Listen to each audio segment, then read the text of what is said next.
안녕하세요. 오늘은 지난 시간에 이어 나는 누구인가 라고 하는 글의 내용을 살펴보도록 하겠습니다. 지난 시간에는 나라고 하는 존재를 탐구하기에 앞서서 철학의 주된 탐구 대상이 칸트의 경우는 인간이라고 얘기했고 소크라테스는 나라고 밝힘으로써 그 나라고 하는 대상이 인간을 탐구하는 것보다 더 궁극적으로 더 깊은 차원에서 연구해야 되는 내용임을 밝혀주는 내용, 서론의 내용을 살펴봤었고요.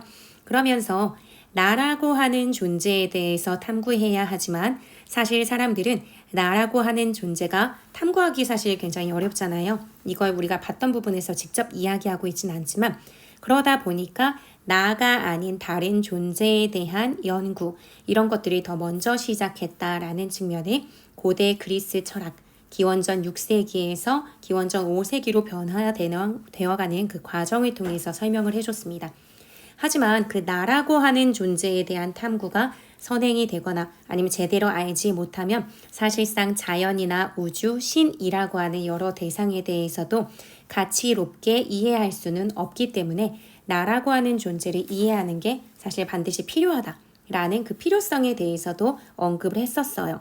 하지만 그 나라고 하는 존재는 굉장히 파악하기가 어려워서 예나 지금이나 어떻게 설명할지 분명하게 밝혀지지 않았다는 문제가 있다 라는 내용까지가 지난 시간의 내용입니다.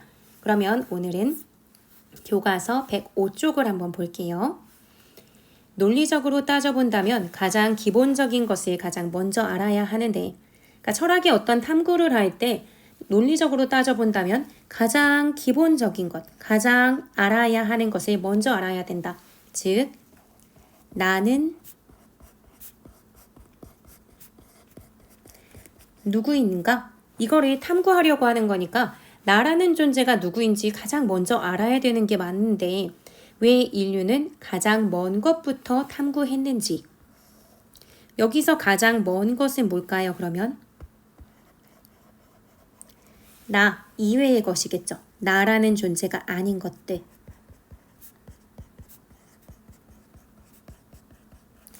가장 먼 것부터 탐구하기 시작했는지는 쉽게 설명이 되지 않는다.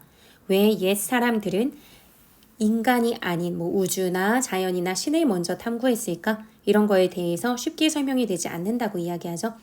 그렇지만 지금 쉽게 설명이 되지 않는다고 해놓고는 사실상 선생님이 보기에는 설명을 조금 해줘요.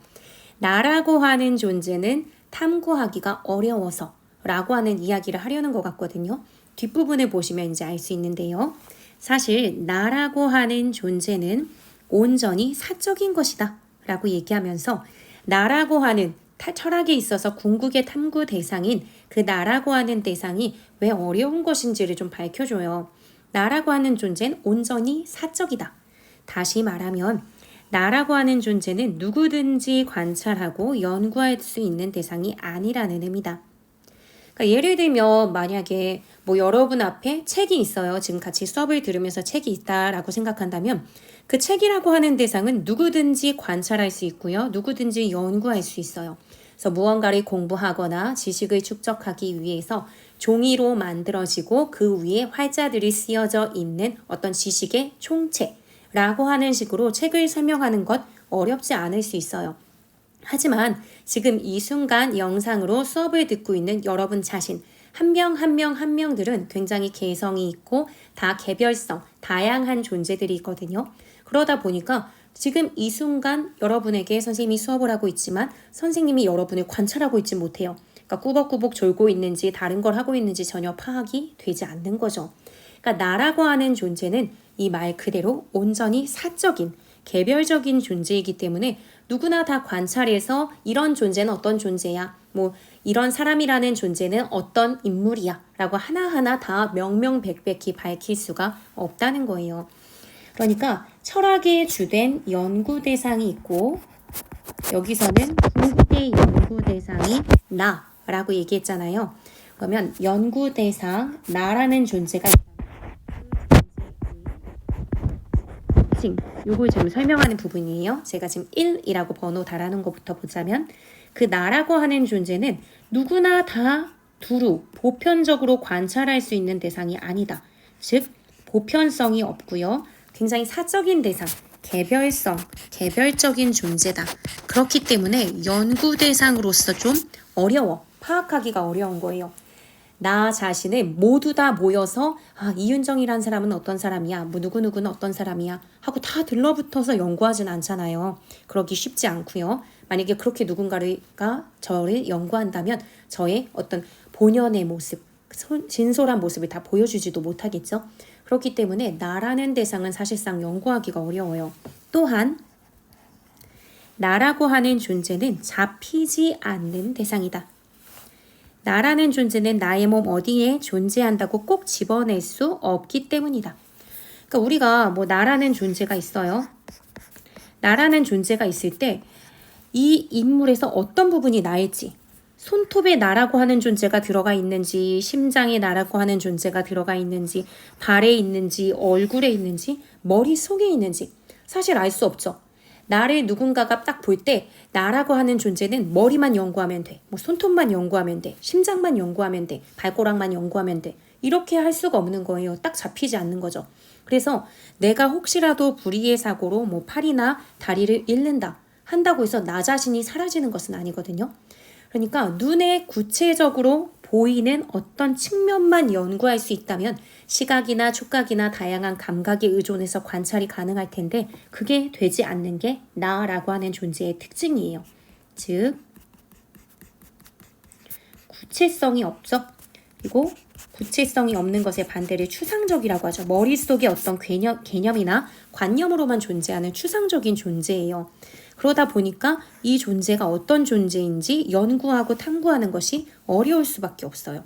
그래서 1, 2를 얘기한 다음에 따라서 나를 알고 나를 탐구하기란 쉬운 일이 아니다. 쉬운 일이 아니라는 건 어렵다는 얘기잖아요. 즉 따라서 탐구하기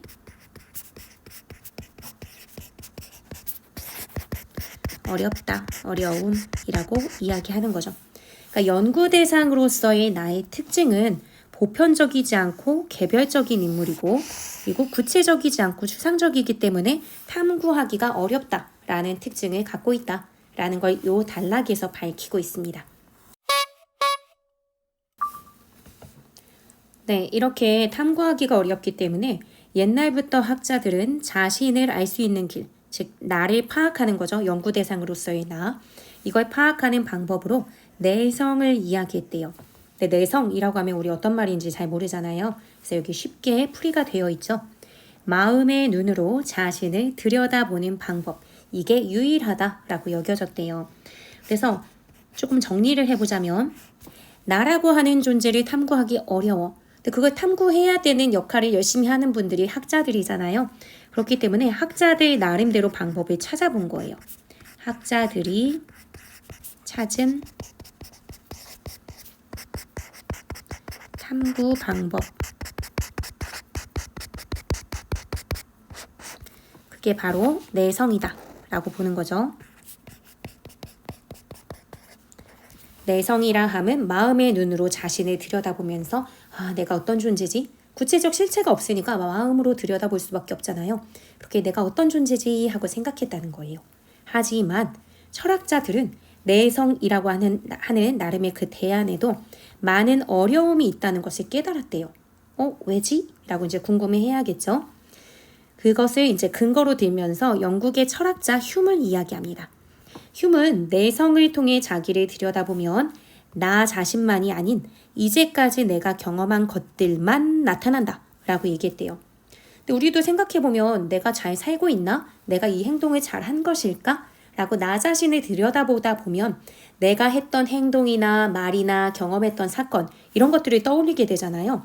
그러면 그런 단편적인 경험을 떠올릴 뿐 본질의 나 자신을 파악하고 판단하고 이해하는 데까지는 나아가지 못한다. 내성이라는 게 내 안을 들여다본다곤 하지만 내 마음을 들여다본다곤 하지만 내가 경험한 것들만 단편적으로 떠올릴 뿐 본질적인 나를 알아차리거나 알아내지 못한다. 라고 말한 게 흉이라는 거죠. 그리고 또 프랑스의 철학자 사르트르도 의식의 옹달샘이라는 게 있다면 내 숱한 의식들이 찰랑찰랑이고 있는 옹달샘이 있다면 그 안에 들어있는 여러 가지 조약들이 있을 때 그 중에 딱 단일한 나라고 할 수 있는 존재를 찾아내기는 어렵다. 즉 의식의 옹달샘이니까 내가 지금 나 자신을 알기 위해서 들여다볼 거 아니에요. 이렇게 보는 방법만으로는 숱하게 있는 여러 가지 조각들, 조약돌 이런 것들 중에서 나 자신을 파악하기 어렵다는 거죠. 즉 의식의 옹달샘 속에 들어있는 나란 조약돌을 찾을 수 없다라고 반박했대요. 그러니까 휴미나 사르트르나 다 이 내성의 방법으로는 충분하게 나 자신을 알아내기 어렵다. 한계가 있다라고 얘기했다는 거죠.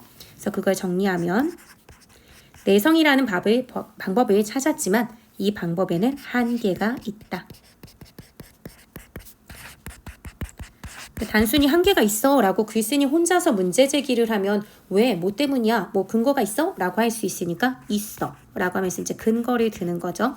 그 근거는 흉이라고 하는 철학자 그리고 사르트르라고 하는 철학자의 이야기를 통해서 이 내성만 가지고는 진짜 나를 찾을 수 없다라는 거죠. 근데 혹시나 흉과 사르트르의 이야기를 독자가 이해 못할까 봐 또 뭐라고 하냐면 즉이라고 하면서 정리를 해줘요.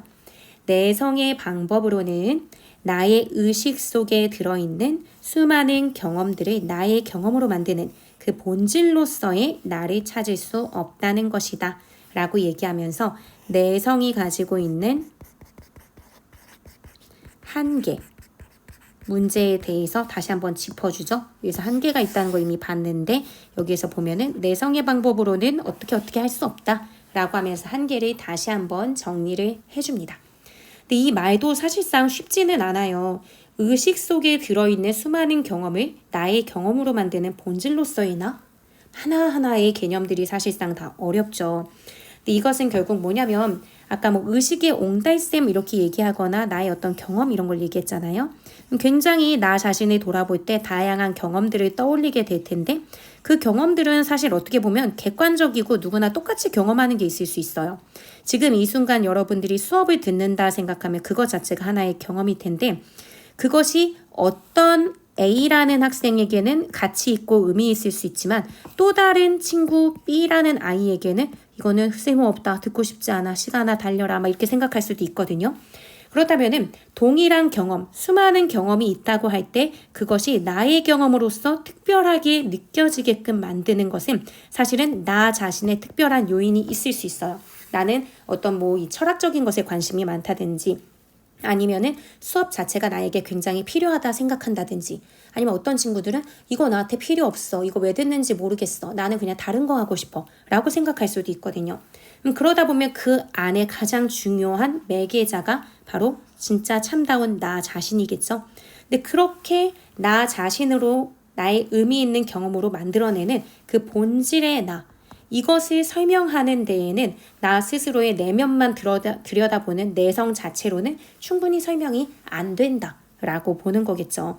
그래서 한계가 있다라고 이야기하면서 내성 그 자체만으로는 어떤 진짜 나를 찾는데 문제가 있다라고 이야기를 합니다.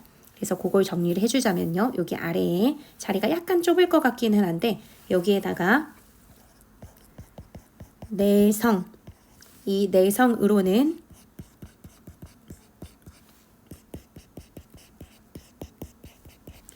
본질로서의 나를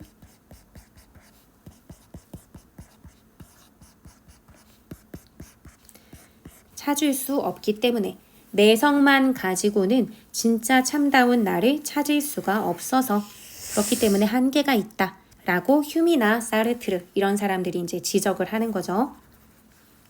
근데 여기까지 봤을 때 혹시나 이 나의 의식에 들어있는 수많은 경험들을 나의 경험으로 만드는 본질로서의 나를 찾을 수 없다 라는 표현을 이해 못하는 친구가 또 있을까봐 이번에는 또 구체적인 예를 들어줍니다. 달리는 기차의 예시를 통해서 이제 보여줄 거거든요. 내성이라고 하는 것이 지니는 한계, 이걸 이제 달리는 기차를 통해서 설명할 거예요.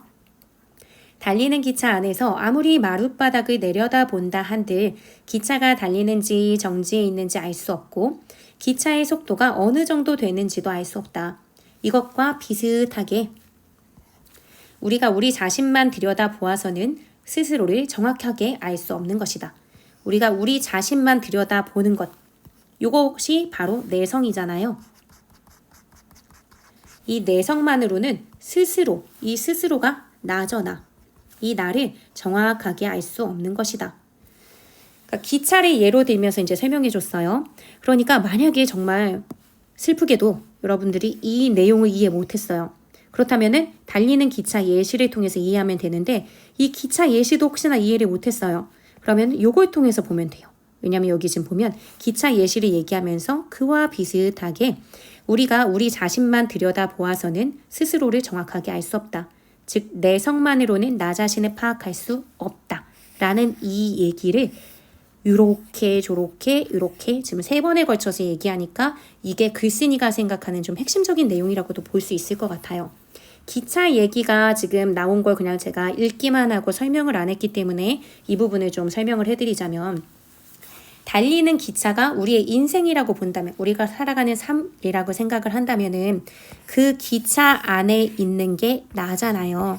그런데 만약에 내가 여기에 있으면서 달리는 기차의 마룻바닥만 이렇게 쳐다본다고 생각하면은 이게 정지해 있는지 아닌지 알 수 없다. 즉 나의 인생을 바른 방향으로 나아가고 있는지 내가 목적지를 향해서 잘 가고 있는지 적당한 속도로 달리고 있는지 사실 아무것도 알 수가 없어요.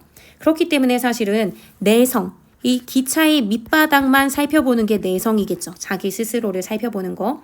하지만 그렇게 하지 않고 이 차창 밖을 내다보다 보면 풍경이 얼마나 빠른 속도로 지나가는지를 알 수 있어요.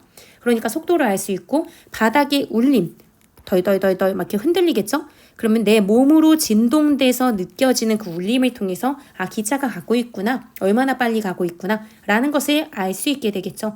즉 내 내면, 내 밑바닥, 바닥 밑바닥만 들여다보는 내성만으로는 나 자신이 옳게 가고 있는지 바르게 가고 있는지 어떤 속도와 목표를 지향하고 가고 있는지 사실 나 자신에 대해서 파악하기가 어려운데 차창 밖을 내다본다든지 시각적인 요소, 내 외부의 환경이겠죠.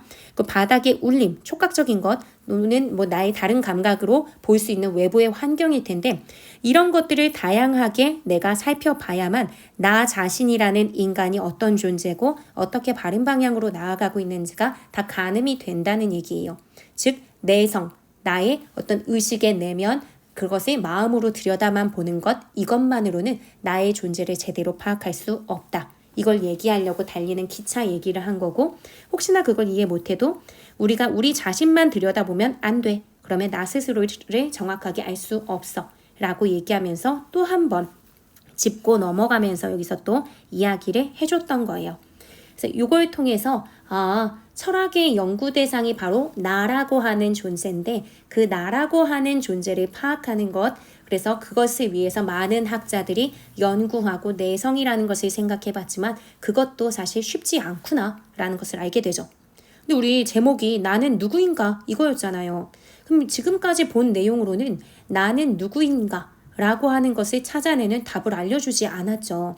그것을 다음 부분부터 알려줄 거예요. 우리는 어떻게 해야 나를 알 수 있을까라고 하면서 그렇다면 진짜 나를 알 수 있는 방법이 뭐지? 라고 질문을 던지고 거기에 답을 줄 거거든요. 즉 전체적인 흐름으로 보자면 여기부터가 진짜 본격적인 나를 파악하는 방법을 알려주는 부분이고요. 여기까지는 그 나라는 존재를 파악하기까지 사실 좀 오래 걸렸다. 나가 아닌 다른 존재부터 사람들은 철학적 사유를 하고 연구하기 시작하다가 비로소 오랜 시간이 지나서야 나라고 하는 대상에 대해서 연구하기 시작했는데 그것조차도 쉽지 않아서 겨우겨우 찾은 내성이라는 방법도 한계를 지니고 있다 라고 하는 문제를 보여준 부분이었죠. 그래서 여기까지를 본론 1이라고 할게요. 그래서 여기 부분을 본론 중에서도 칸이 좁네요. 여기 1이라고 볼게요. 그래서 여기 윗부분에 자리가 없으니까 요 옆에다 정리할게요. 본론 1의 내용은 철학의 연구 대상이 원래는 뭐 신, 우주, 자연 이런 거였죠. 근데 그 대상이 어쨌거나 궁극적으로 우리가 해야 되고 연구하고 탐구해야 되는 나라고 하는 것까지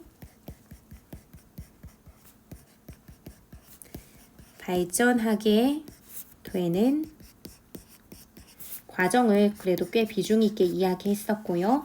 그리고 그 과정과 그것을 통해서 이제 나라고 하는 존재를 연구하게 되는데 그 연구가 지니는 한계. 너무나 나라는 존재를 파악하는 것은 어렵다라는 것을 보여줬죠. 그래서 어려움. 이것을 얘기하는 게 본론 1입니다. 이게 굉장히 어렵지만 그래도 그 어려운 것을 해내기 위한 그런 과정들을 이 뒷부분에서 보여줄 거예요. 쭉 한번 볼게요. 본론 2에 해당하는 부분이죠. 여기가.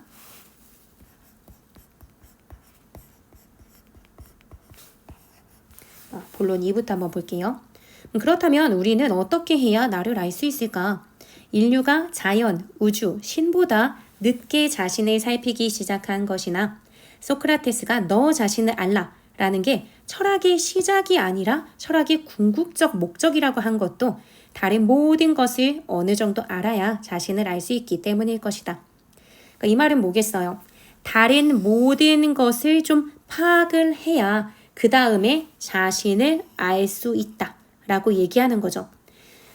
그렇기 때문에 우리는 처음부터 철학의 궁극적 목표가 나라는 존재를 파악하는 것이긴 하지만 그것부터 건드리지 않고 나라고 하는 존재를 둘러싸고 있는 자연이나 우주나 신을 먼저 파악한 것이었던 거고, 그게 이제 첫 번째고, 그런 다음에 소크라테스도 너 자신을 알라, 즉 나에 대해서 파악해야 한다라는 게 시작점이 아니라 목표 지점, 도달해야 되는 지점이라고 알려준 것 자체가 사실상 나라고 하는 존재는 처음부터 알 수가 없다. 그럼 나를 둘러싼 다른 것들을 먼저 파악해야 나라는 존재를 알 수 있다 라는 단서를 던져준 거야 라고 이제 글쓴이가 알려주는 거죠.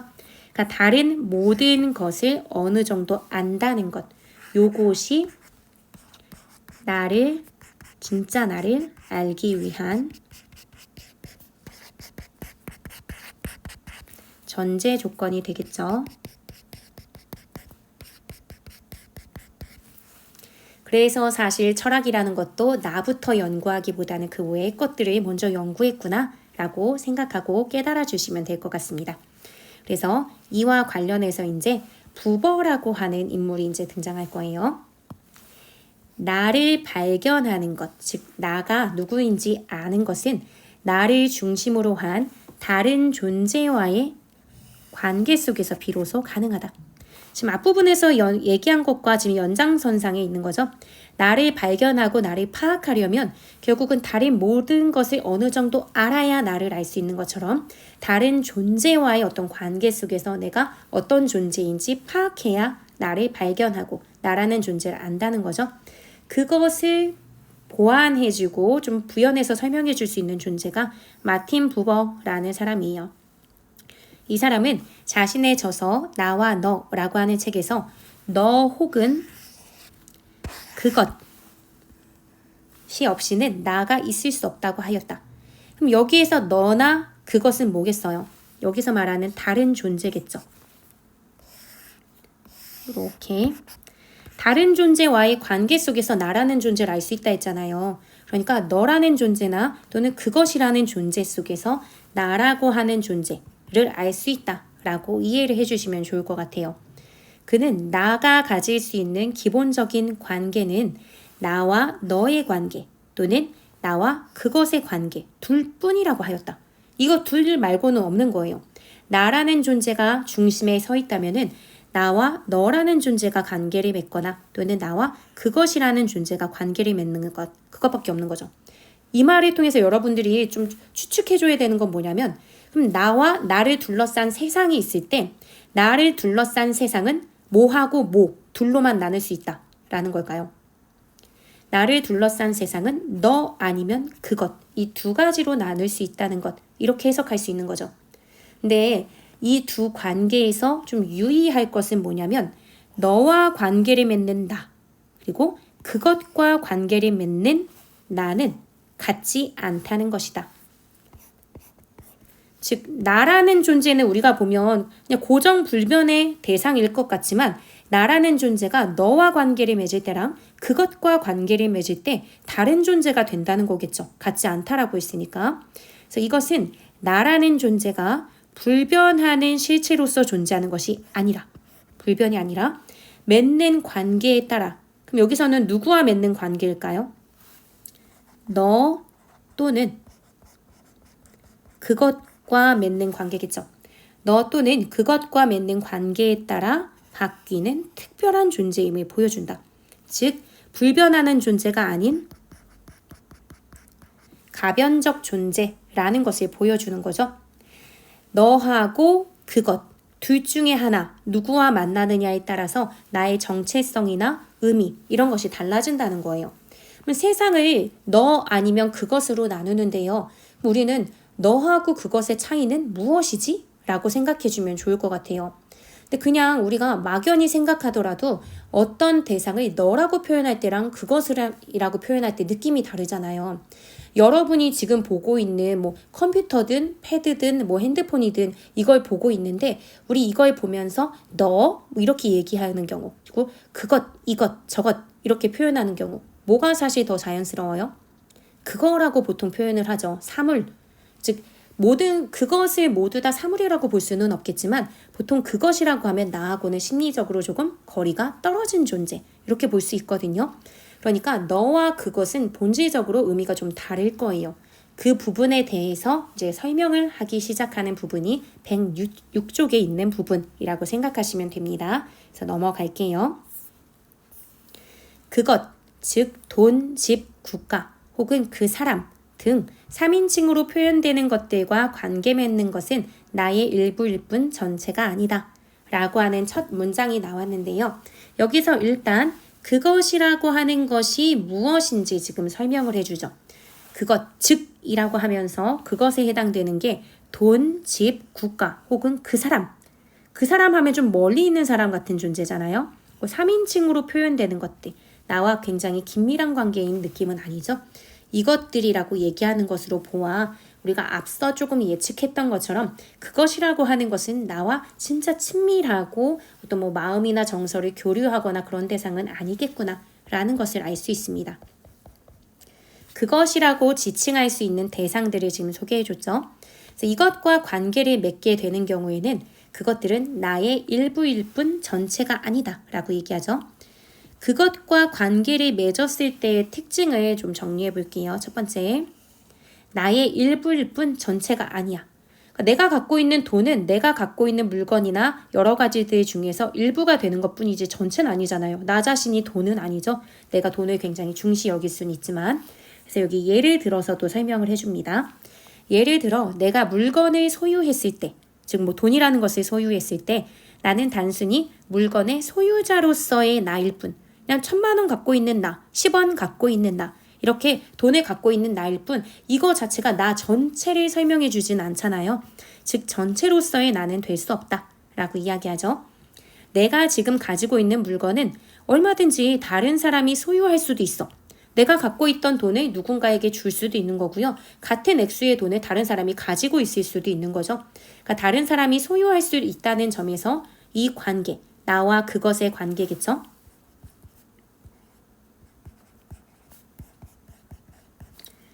이 관계라 하면 나와 그것의 관계일 텐데 나와 그것의 관계는 유일하지 않으며 유한하다. 그러니까 특별함이 없는 거예요. 나는 그것과 유일한 관계가 아니기 때문에 언제나 관계가 변하고 바뀔 수 있고 헤어질 수 있고 떨어질 수 있는 거죠. 즉 한계가, 한정이 있다. 그래서 유한하다라고 이야기합니다. 즉 여기서 말하는 1번과 2번의 내용은 나와 그것의 관계에 있어서 내가 갖고 있는 특징이라고도 볼 수 있겠죠. 그것과 관계를 맺는 나의 특징. 그것과 관계를 맺을 때는 나는 그냥 나 자체, 온전한 나 전체로서 다가가는 게 아니라 그냥 나의 일부와 만나는 것이고, 그러다 보니까 그 존재와 나는 유일한 관계도 아니고 무한하게 언제나 함께 할 수 있는 관계도 아니다 라고 이야기하죠. 이는 꼭 단순히 돈, 집, 국가 이런 사물 같은 것뿐만이 아니라 사람에도 속해요. 그래서 다른 사람들과 표면적인 관계를 맺었을 때도 마찬가지다. 그러면 다른 사람과 표면적인 관계를 맺게 되면 그 대상도 그것이 되는 것이라고 볼 수 있겠죠. 너가 아니라 그것이 되는 거예요. 이때는 다른 사람들도 나에게는 표면적인 관계를 맺었을 때 그것이 되는 거죠. 내가 그냥 단순히 하나의 기능인으로 다른 사람과 어떤 일을 처리한다면 그때 나는 얼마든지 대체될 수 있는 거예요. 하나의 기능인으로 다른 사람을 만날 때 나도 다른 사람에게 뭐가 되는 거냐면 그냥 그것이라고 존재되는 그런 존재가 되는 거겠죠. 너가 아니에요. 타인에게 너가 아닌 그것이 되는구나 라고 생각을 해주면 돼요. 그래서 다른 사람과 어떤 일을 처리한다면 그때 나는 얼마든지 다른 사람과 대체될 수 있다. 그러니까 특별한 존재가 아니게 되는 거죠. 그리고 그러한 경우 상대방 역시 나에게 하나의 너가 될 수 없고 오히려 하나의 그것으로 전락하게 되는 것이다. 즉 나는 상대방을 너로 대하고 있는데 그 상대방은 나를 그것으로 대하는 모순적인 관계는 일어날 수 없는 건가 봐요. 둘 다 온전히 자기 자신을 내놓고 그 온전한 존재 그 자체로 서로 만나야만 나와 너의 관계가 되는 것이죠. 즉 내가 타인에게 그냥 단순히 기능인으로서 대하고 가볍게 대하거나 진심으로 나 자신, 온전한 나 자신을 보여주지 않으면 타인도 나에겐 그렇게 된다는 거예요. 즉 나는 누군가를 막 그것으로 대하고 소중히 여기지 않고 나 자신을 다 터놓고 있지도 않으면서 타인이 나를 너라고 여겨주고 소중히 여겨주면서 그것이 아닌 것으로 여겨주길 바라면 안 되는 거겠죠. 내가 누군가에게 그것이 아닌 너라고 하는 특별한 존재 대 존재의 만남으로서 만나고 싶다면 나도 그를 그것이 아닌 너로 대하면서 내 온전한 자신으로 그를 향해 가야 될 거예요. 하지만 우리가 생각해보면 우리가 그런 식으로 사람을 만나는 경우가 많지 않을 수 있어요. 학교에서 선생님이 학생들을 이렇게 가르칠 때 그냥 단순히 수업만 하고 나와. 이렇게 되면 선생님이라는 존재는 여러분에게 그냥 하나의 기능인이 되어버리는 거죠. 그럼 여러분에게 선생님은 그냥 그것이 되는 거예요. 그러니까 철학적 관점이죠. 그렇다고 해서 나는 뭐 선생님의 수업을 진짜 그냥 수업 듣고 끝나는 것 만약에 이렇게 생각한다고 해서 선생님은 그것이야 이렇게 선생님을 여러분이 생각하지 않는다 하더라도 철학적인 개념에서는 그냥 나는 그 사람을 만날 때 나에게 수업을 해주는 사람. 그래서 그냥 그 선생님이 만약에 아파서 잠깐 없어서 다른 선생님이 수업하시면 그래도 상관없어 라고 여겨진다면 여러분에게 선생님은 그냥 그것이라고 하는 존재가 된다라고 보는 거죠. 약간은 좀 씁쓸할 수도 있는 부분이죠. 그렇기 때문에 여기에서도 상대방에게도 우리가 뭐 하나의 너라는 존재가 될 수 없고 그것이 됨으로써 전락하게 되는 것이다. 조금 뭐 극단적으로 표현했지만 좀 타락 이렇게 얘기했지만 어쨌든 그런 지위가 굉장히 낮아지는 것이다. 이런 식으로 표현을 해줍니다. 하지만 반대로 그것이 아니라 상대와 너라고 하는 존재로 만났을 때는 또 완전히 다른 느낌을 주겠죠. 그러나 너와의 관계에 있는 나는 전혀 다른 모습으로 등장한다.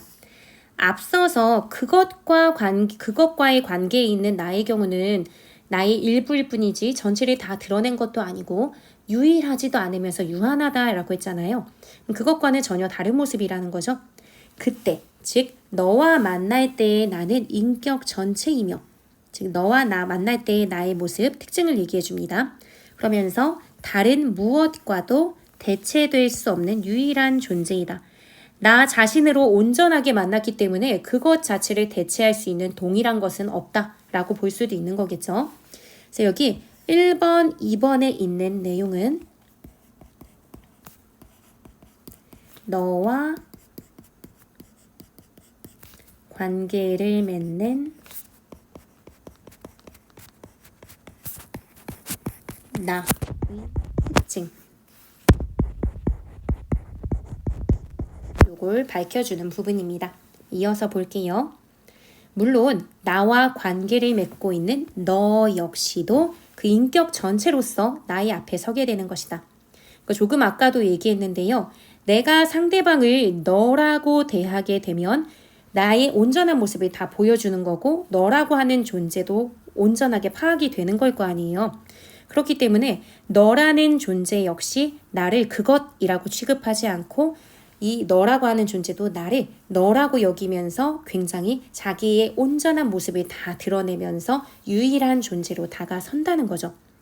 그렇기 때문에 우리가 어떤 대상을 그것으로 대하게 되면 그것도 나를 너라고 대하지 않고 그것으로 대한다는 거예요. 그것과 그것이 만나는 거겠죠. 굉장히 좀 씁쓸한 만남이라고도 볼 수 있을 것 같아요.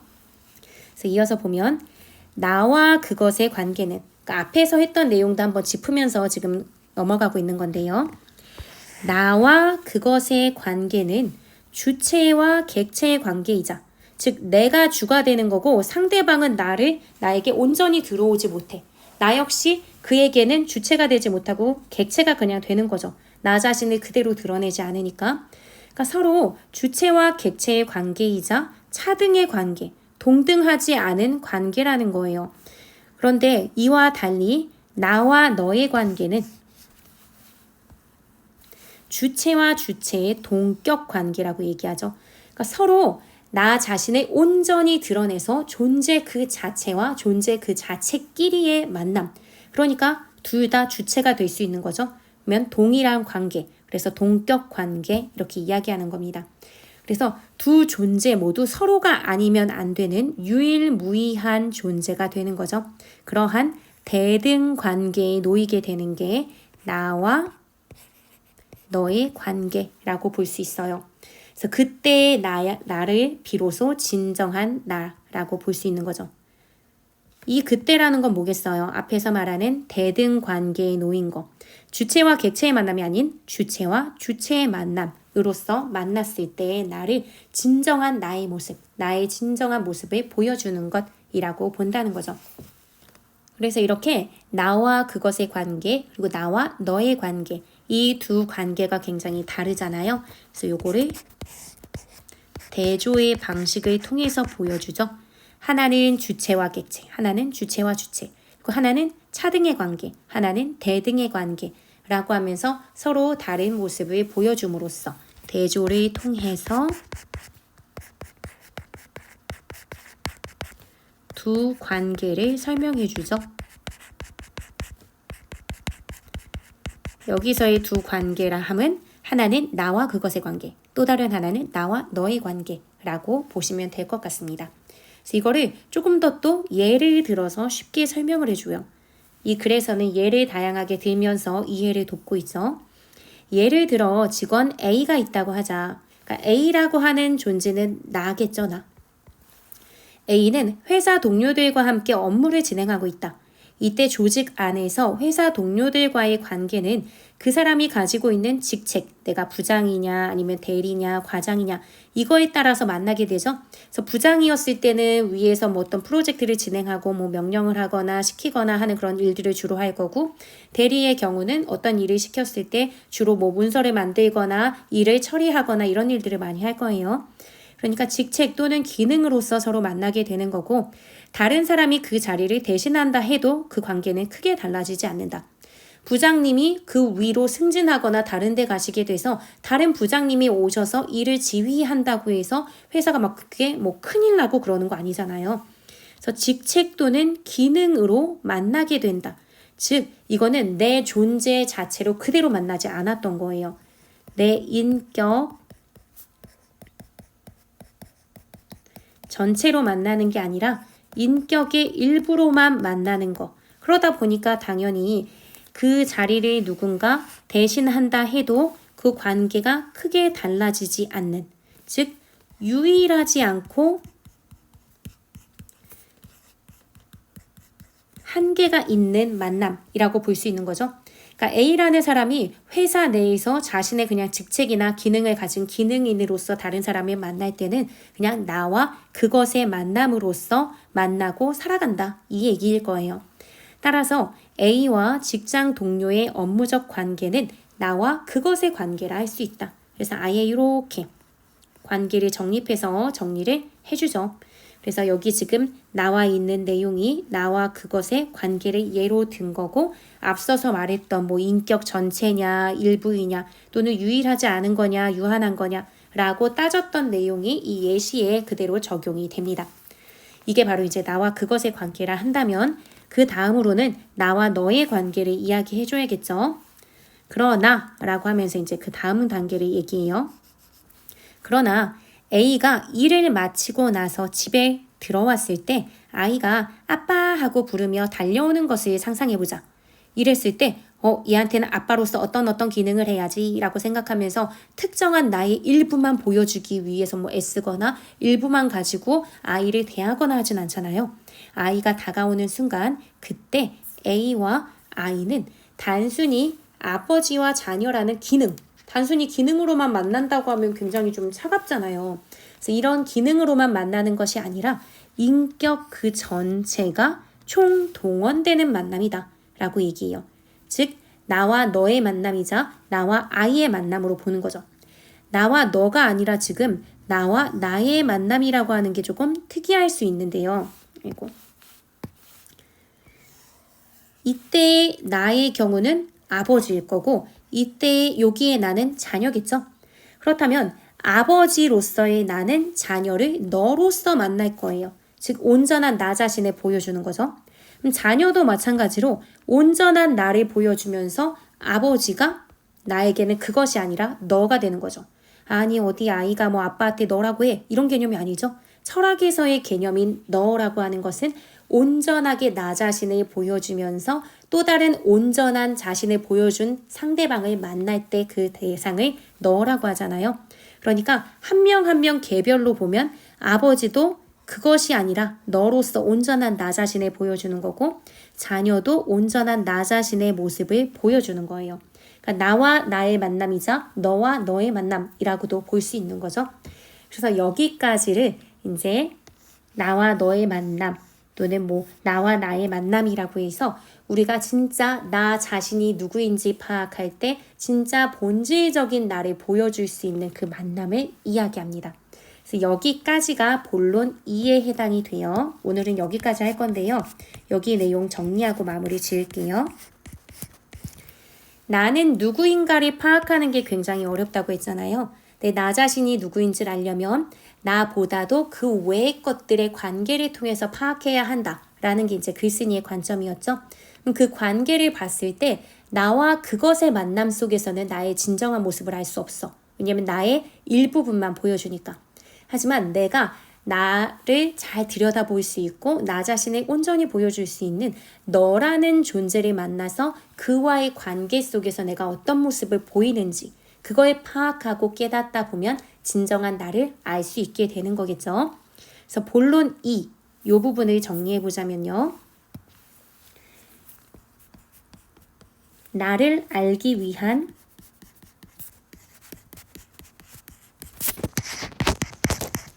방법을 알려줬죠. 본론 1에서는 그 방법이라고 해서 철학자들이 많이 얘기했던 학자들이 얘기했던 방법이 있긴 해. 내성이라는 방법이 있었어.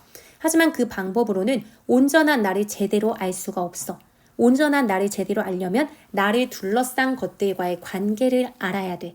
그래서 그 관계를 알아야 된다는 것을 보여준 게 본론 2였어요. 그래서 나를 알기 위한 방법을 본론 2에선 알려줬고요. 그 방법이 뭐냐면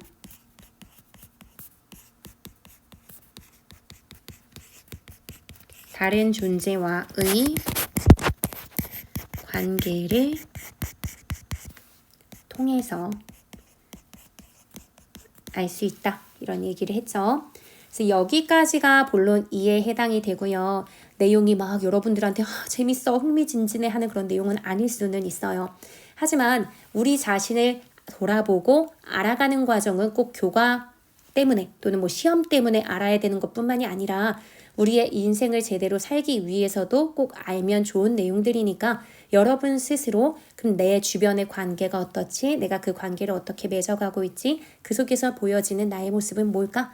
라고 생각하면서 나 자신을 돌아볼 수 있는, 나 자신을 알아가는 좀 의미 있는 시간이 되었으면 좋겠어요.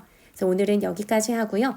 다음 시간에는 글의 마지막 부분, 결론 부분과 학습 활동을 함께 진행하도록 하겠습니다. 오늘 모두 수고하셨습니다.